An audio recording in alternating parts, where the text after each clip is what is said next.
In today's video, I'm going to teach you how to keep Outlook status active.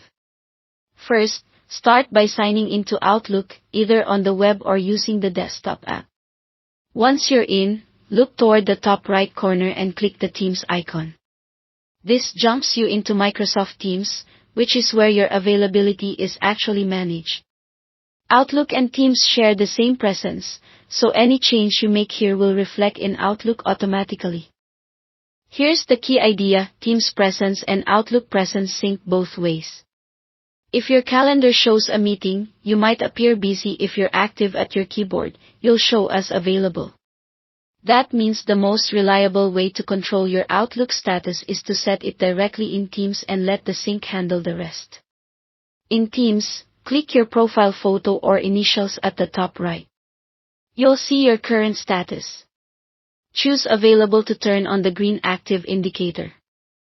This is a manual override that puts you clearly in an active state.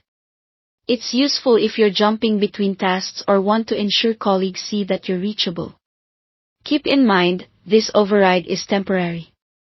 If there's no activity for a short period, typically around 5 minutes, Teams may set you to away automatically. That behavior helps represent your true availability, but it can be surprising if you're reading a long document or stepping away briefly. To keep the green indicator, simply continue working as you normally would in Outlook or Teams so that your activity is detected and your status remains accurate. Next, let's make sure Outlook can actually display those presence indicators next to people's names. In classic Outlook on Windows, open File, then Options, and select People. Under the Online Status and Photographs section, enable Display Online Status next to name.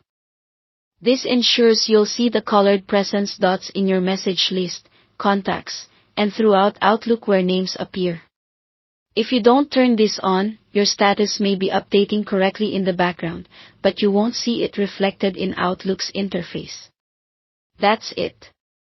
Thanks for watching.